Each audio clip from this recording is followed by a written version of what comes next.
Radio Pays, en partenariat avec Aldis, vous propose le Zoom. Aldis, l'énergie aux couleurs de la Guyane.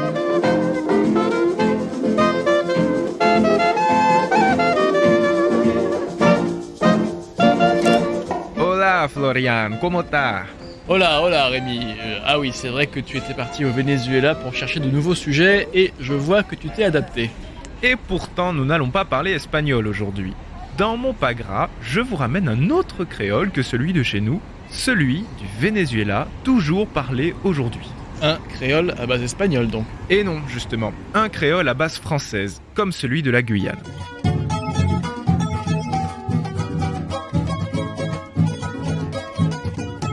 Celui dont je vais vous parler est une variante du créole de Trinidad, lui-même très similaire à celui de la Guadeloupe ou de la Martinique.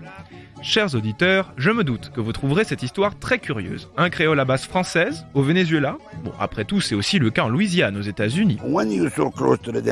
Si vous ne voulez pas me croire, voici un petit extrait.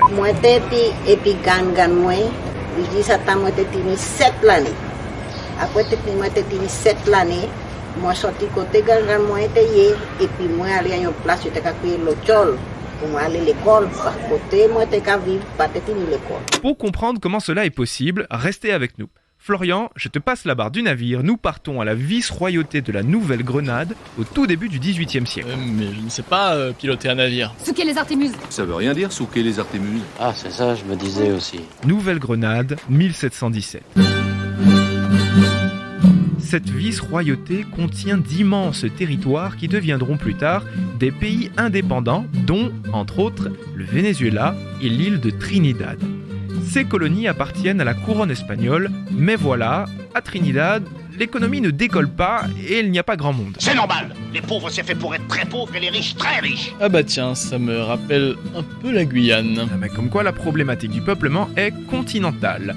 Et bien voilà, au XVIIIe siècle, Trinidad est une province du Venezuela, ce qui entrave le développement économique de l'île. C'est là qu'un Français, Monsieur Roume de Saint-Laurent, c'est son nom, basé à Grenade, réussit à obtenir une cédula, c'est-à-dire une autorisation de peuplement de la part du roi espagnol Carlos III. Le but est clair, faire venir des planteurs et des colons à Trinidad. Et si on n'est pas espagnol, on fait comment ? C'est pour un ami. Eh bien, pour les étrangers, il faudra d'abord prêter allégeance au roi d'Espagne, ensuite on te cédera des terres et, petit bonus non négligeable, tu ne seras même pas imposable. Ah bah c'est sympathique, ça change. C'est toujours pour un ami. Bien sûr, Florian. Attention, de tromper l'État c'est beaucoup plus grave que d'être trompé, croyez-moi. Mais voilà, après la Révolution française de 1789, des centaines de Français catholiques, originaires des Petites Antilles, vont venir s'installer à Trinidad avec leurs esclaves, et avec eux la langue française et le créole antillais que l'on connaît bien en Guyane. Mais c'était toujours une colonie espagnole. Eh oui, l'espagnol était toujours utilisé pour les procès, les archives, l'administration et tous les aspects publics de la vie d'une façon générale, mais les témoins du 19e siècle disent la même chose. Trinidad à cette époque ressemblait à une colonie française que les Espagnols auraient récemment acquise. Mais alors, comment toutes ces personnes sont passées de Trinidad au Venezuela ? Alors il faut savoir qu'à partir de 1797, les Britanniques prennent possession de Trinidad. Les Français s'installent au Venezuela, plus précisément dans la péninsule de Paria. Mais attention, les historiens Pollack Elds et Isturiz indiquent qu'il y avait déjà des Français dans la péninsule, et ce, dès le XVIe siècle. Durant les 2 siècles précédant l'arrivée des missionnaires en 1750, quelques Français des îles Caribéennes et des Hollandais du Suriname visitaient régulièrement la côte de Paria pour commercer avec les Amérindiens, les voler ou les réduire à l'esclavage sur leurs plantations des îles.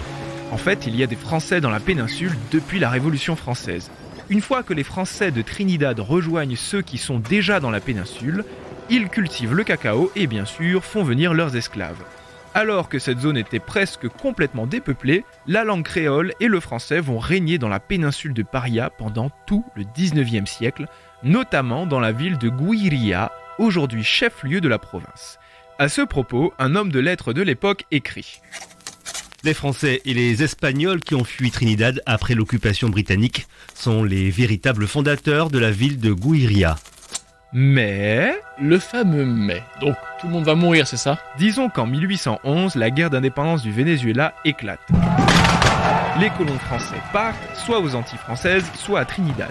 Quant aux afro-descendants, ils disparaissent dans les montagnes vénézuéliennes. Et là, l'usage du créole et du français va lentement décliner. Mais je suppose que l'histoire ne s'arrête pas là, tu as dit que la langue existait encore. C'est vrai, mais le développement économique et politique de la péninsule de Paria va poser problème. Ce qui va jouer, c'est la présence de la douane et le commerce du cacao qui crée des contacts économiques avec les Antilles françaises et Trinidad. C'est ça qui dynamise l'usage du créole.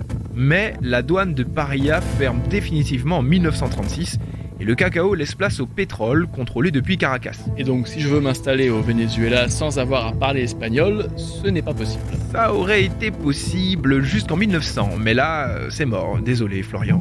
En 1990, les locuteurs du créole vénézuélien avaient tous plus de 80 ans. Tous se souvenaient que dans leur enfance, on parlait ou tout du moins comprenait le créole du Venezuela, dans la ville de Guiria. Aujourd'hui, très peu de personnes le parlent encore. Et on ne fait rien pour la ressusciter, cette langue? Après tout, il s'agit d'une variante du créole de Trinidad, ça devrait être assez facile. Eh bien si. En 2005, un premier rassemblement de locuteurs a eu lieu en hommage à Jorge Del Cine, qui était un célèbre vénézuélien afro-descendant, connu pour sa maîtrise de la langue, sa volonté de la maintenir en vie et surtout ses dons de conteur d'histoire. À partir de là, bien d'autres choses vont suivre. Des historiens, anthropologues, linguistes et autres universitaires vont se pencher sur la question. Les zones où vivent les anciens locuteurs seront identifiées et listées.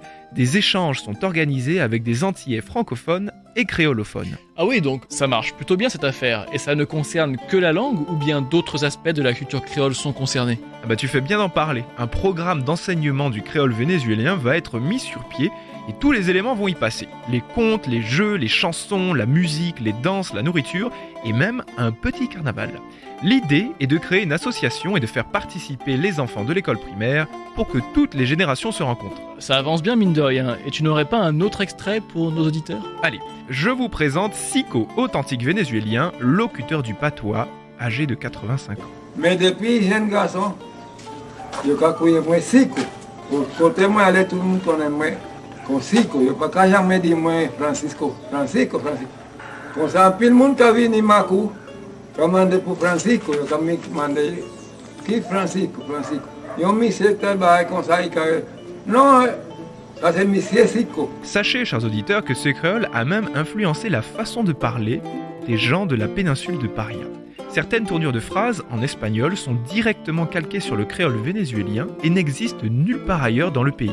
C'est assez fascinant à entendre ça. Ça me rappelle les Caripunas, les Amérindiens du Brésil qui parlent d'une variante du créole guyanais malgré la concurrence du portugais. Comme quoi, les créoles à base française sont beaucoup plus présents sur le continent américain qu'on ne le croit. Exactement. Chers auditeurs, vous pensiez que nous étions les seuls à parler un créole à base lexicale française en Amérique du Sud? Eh bien, pas tout à fait. Le continent américain regorge de cultures inattendues dans des lieux improbables. En attendant de tous les découvrir, je vous souhaite d'excellentes vacances pendant lesquelles j'espère que vous partirez dans des contrées lointaines à la découverte des pépites du continent, que ce soit en vrai ou par l'imagination.